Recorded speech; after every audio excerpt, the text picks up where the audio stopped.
A Georgia superintendent has been indicted on 17 federal charges for allegedly running a $300,000 kickback scheme right under the taxpayers' noses. Prosecutors say Devon Horton funneled public education money through fake consulting companies, pocketed kickbacks, and even, listen, and even skipped reporting the income to the IRS. Tyrone Bowman live. Let's talk about this here. What's going on? Let me subscribe to this channel. If I use somebody's information, I'll make sure I subscribe to the channel. So this video is courtesy of Hannibal is Hungry. So what's going on down in the state of Georgia? Let's find out. County's new superintendent, Dr. Devon Horton, in his first press conference as DeKalb County's new superintendent, Dr. Devon Horton outlined his plans for the school district. Make sure that we're giving our best efforts at all times for all of our families and students. He needs to be fired immediately. I would not wait for him to terminate himself. The leader of DeKalb County Schools has just been put on leave after a federal indictment more than 700 miles away. Superintendent Dr. Devon Horton is facing multiple charges in Illinois. The indictment involves contracts awarded and kickbacks that Horton allegedly received. DeKalb State Senator Emmanuel Jones says he should be out of a job. We have a bad apple in here that never, ever should have infiltrated the school system. There were things going on in Evanston that weren't in order. And so we ignored those things. At least the board didn't. I didn't ignore it.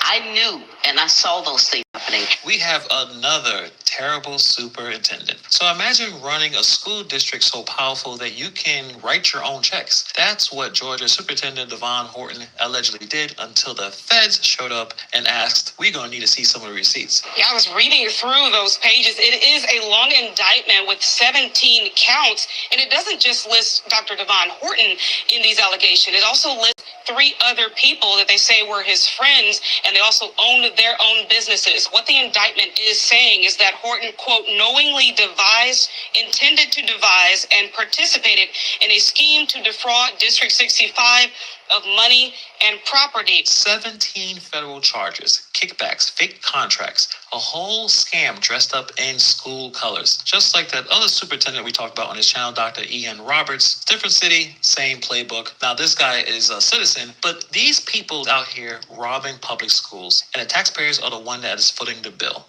Let's get into it. So here's how it all went down. This comes straight from the federal indictment. 17 counts, all laid out in black and white, charging Horton with wire fraud, theft from a federal funding program, and tax evasion. Before Georgia, Horton ran the Everson-Skokie District 65 up in Illinois. That's where prosecutors say he cooked up a scheme with 3 friends: Antonio Ross, Samuel Ross, and Alfonso Lewis. They didn't just break the rules, they built an entire business plan around breaking them. They set up shell companies with names that sound like off-brand consulting firms, connecting the dots, Asset Protection, and New Flight 35. Each one landed professional services contract with the district. Contract Horton himself approved. In total, they billed more than $300,000 for work that was fake, inflated, or never happened. The play was pretty slick. Step 1, Horton used his position to award those contracts. Step 2, his friends' companies sent invoices for training and consulting. Step 3, the district pays those companies real money, taxpayer money.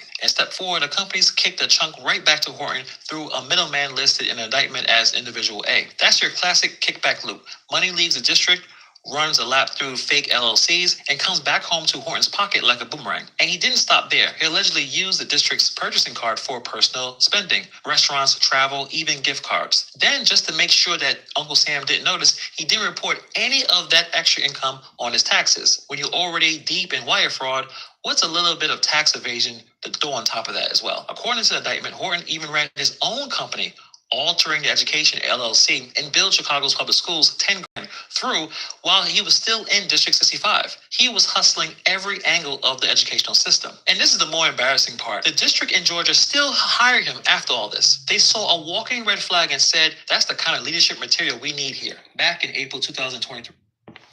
Step 5. Let's dig into this. Step 5. Let's get this straight. You spend your life going to school, getting all these degrees, but deep down the inside, you're corrupt. You're a liar. You're a schemer. You're a supplanter. Are you trying to make us believe that no one knew what was going on with these irregularities? No one knew that this man was a fraud? You mean to tell me that the budget director that handles all the money for the school district did not notice that invoices were not matching up? They didn't notice that something was amiss? You all did not have checks and balances in place to keep the superintendent of school in check? This is what you want people to believe. Why is it that when these people are vetted thoroughly, so they claim, how come nothing ever seems to come up in their backgrounds to suggest remotely that they did anything wrong? And people who are coming out of prison, every time they go somewhere and apply for a job, their whole life's history is right there on the screen. They can't move, they can't turn left or right, move forward or backwards. And many of them who come out, they're trying to get their lives together and they're still being penalized by the system. No, we're sorry, Mr. Bowman, we can't hire you because it says right here you went to prison. So what? Does it say why? A lot of individuals are in prison for things they did not do. But that's the part that the prosecutors and the district attorneys and the courts don't want to reveal. They just want the conviction to be on their record because it makes them feel good, helps them sleep at night. And a lot of these same judges are corrupt, prosecutors are corrupt, but I'm dealing with the superintendent of schools. You mean, are you trying to tell us that no one knew what this man was doing? I don't believe it. I don't believe a word of it. They knew. Someone knew what was going on. Someone knew about this corruption. He did the same thing in Chicago. They knew. But when people get caught, the first thing is disavow all knowledge to the contrary of a crime. When DeKalb County was looking for a new superintendent, people were already warning them. Former board member Dr. Joyce Morley said that she saw the red flags from day one. Morley says Devon Horton's hire was ill-advised, so back in April of 2023, Morley was the sole dissenting voice on the school board in the 6-1 vote to hire Horton. Morley stepped down after an ethics complaint and didn't run for re-election. And now she thinks every board member who voted for Horton should be removed. There were things going on in Evanston that weren't in order. And so we ignored those things. At least the board didn't. I didn't ignore it.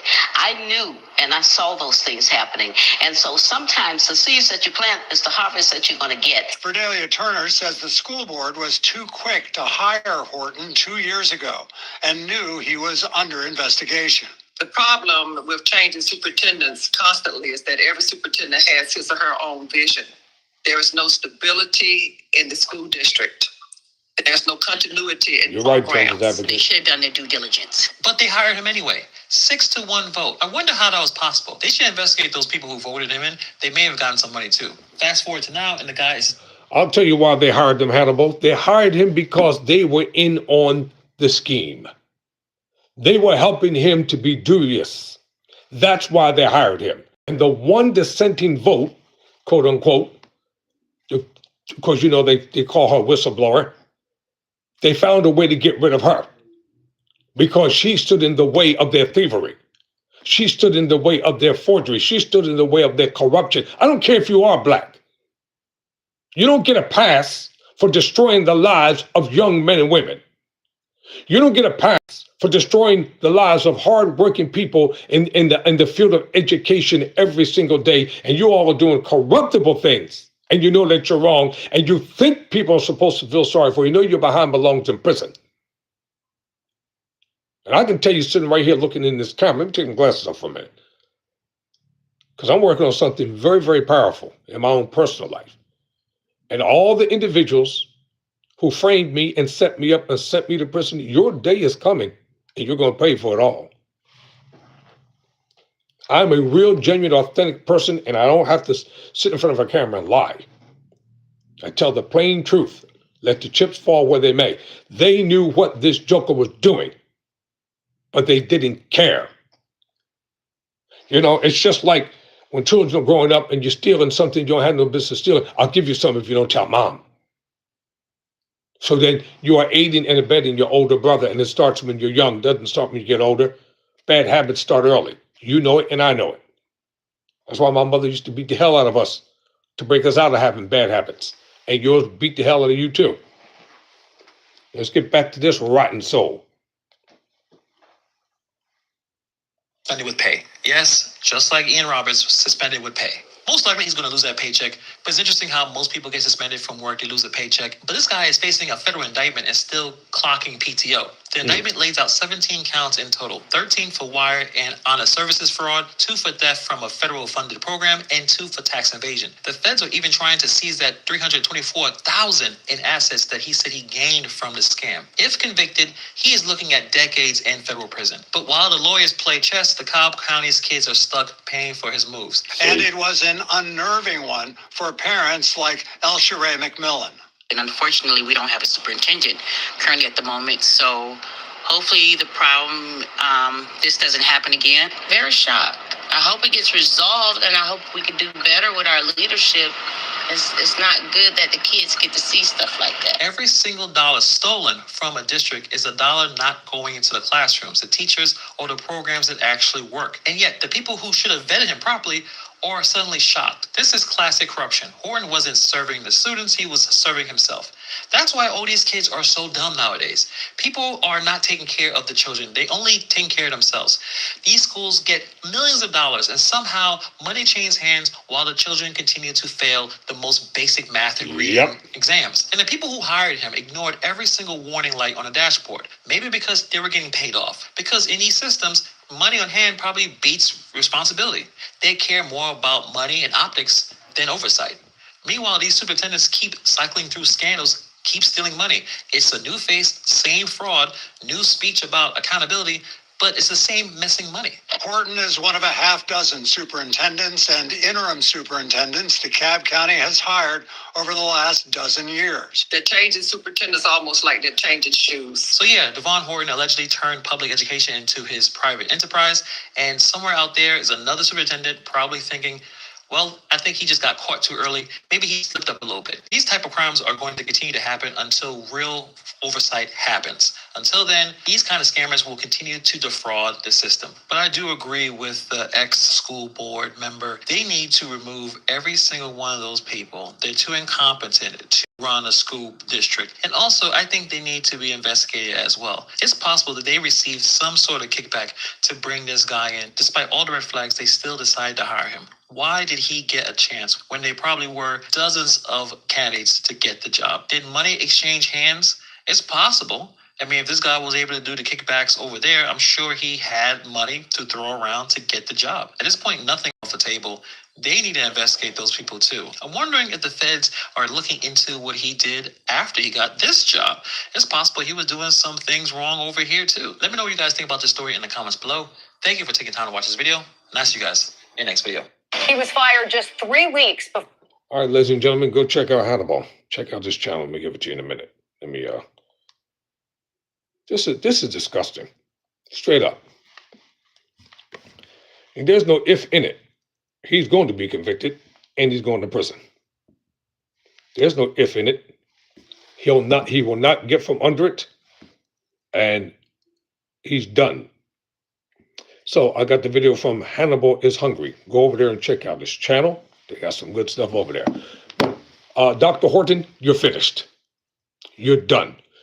Get the best lying defensive lawyer that you can afford, because you're going to spend decades in prison. They're going to make an example out of you. And not only that, but they're going to find the co-conspirators that were involved, and they're going to offer them plea deals to testify against you. Don't think that they're going to go down for you. No, they're going to be singing like canaries, and they don't even have to give them any crackers or water to feed them and water to drink. But you are finished. It seems like a lot of corruption runs down there in Georgia. And you all wonder why people don't want to vote for y'all. Never surrender. Never quit.